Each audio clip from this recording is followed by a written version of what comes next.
What's up? Welcome back here to another edition of Intuitive Angling, and thank you very much for checking today's video out. Today we're going to be talking about barotrauma and how it affects bass and how it harms bass. And I'm going to give you guys a sort of a good introduction to what it is, because I think a lot of people, including myself, didn't know what this was, and it's something that's killing a lot of our fish around the lakes, and it has been for many years. So we'll get into the whole conversation of barotrauma here. Real quick before we get started here, guys, just wanted to remind you, anybody interested in becoming a member of the channel, it's a really good way to support the channel here.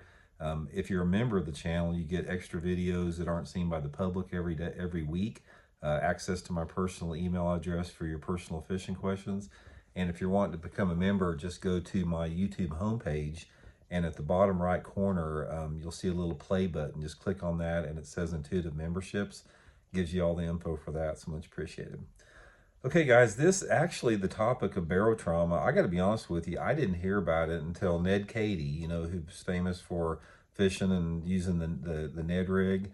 Ned sent me an article that was posted in In Fisherman magazine, written by Steve Quinn, who was inducted into the Hall of Fame, Bass Fishing Hall of Fame here last year, talking about the effects of barotrauma on fish. And basically what this is, I'll go into a little bit more detail, but it's the damage that occurs to fish when they're caught out of deep water, anything over 20 feet, basically. 20 feet is considered a moderate depth, and down to 60, you know, you have a lot more potential for damage. So the damage that the fish occur, now this is all fish, bass, you know, crappie, whatever, that use these depths. What happens is when you catch a fish out of deep water, you know, take note of this, live scopers. When you catch a fish out of deep water, if you catch that fish, say in 30 foot of water, by the time that fish gets to the surface, its gas bladder has doubled in size. If you catch it out of deeper than 30 feet of water, it's going to even increase more in size. That's why a lot of those fish caught out of deep water can't swim back down. And people, you know, use that fizzing technique to make them swim back down. But the problem with that is they're finding out through these studies that there's far more damage that occurs beyond the obvious of having to fizz a fish to get them to go back down. There's evidence of tissue damage that occurs. A lot of eye damage occurs, you know, when fish are brought out of deep water that cannot be remedied by fizzing. So it's responsible for a tremendous amount of delayed mortality in some of the studies I've read. I'll include the link to this article in the description of this video, and you guys can read it for yourself. But the point I wanted to make about this video, I mean, people have been catching fish out of deep water for a lot of years, and it's had this sort of this unseen, untalked about effect about delayed mortality from catching fish and releasing those fish out of deep water. And if there wasn't another strike against live scope that needed to be put on the table, this is another one of them. Because as we use forward facing, or as some people use forward facing sonar more, live scope, more fish are getting caught out of deep water than ever. You know, the deep water, what we're considering for the barotrauma, anything over 20 foot deep.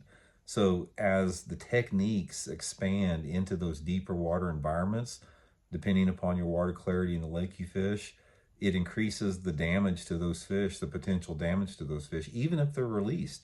I mean, so basically what the article's saying, if you go out and you're live scoping in 30 or 40 feet of water and you're catching a bunch of fish and you're releasing them, it doesn't make any difference, because there's a very high likelihood that those fish are going to experience some delayed mortality or some type of physical damage, even if you fizz them. And the problem with fizzing them, guys, is a lot of people don't know what they're doing, and they'll do more harm to the bass than good. So it's just not good. It's almost like, it's sort of my theory in bass fishing that one of the big protecting mechanisms for bass, and as far as for the sustainability of the fishery, are those fish that live in really deep water. It's like those fish are out there, and that offers some type of protection for them. But as technology allows more people to probe those deeper depths, that's going to put an impact on those big populations of fish that normally were left alone for, you know, generation after generation. And in the long term, it's not going to be good, you know, for our fishery. So anyway, link is in the description for this article. Read it, guys. It will encourage you to not fish deep, not fish, you know, really deep water. simply because of the damage that occurs to the fish. And it's a really interesting article. So just take a few minutes to read it. And I just think we have to educate ourselves. The thing about bass fishing and some of the stuff that I talk about here with technology is a lot of people don't want to do what needs to be done. It's like they would just as soon make excuses and keep doing what they're doing because that's their right to do it. And they don't want anyone to tell them different. But one of the biggest things we have to consider, and what I always talk about here, is what we're going to leave to the next generation. And we can't just be selfish all the time about our own, wants that we have. I mean, we have to consider the actions that we're doing of the impact of the fisheries.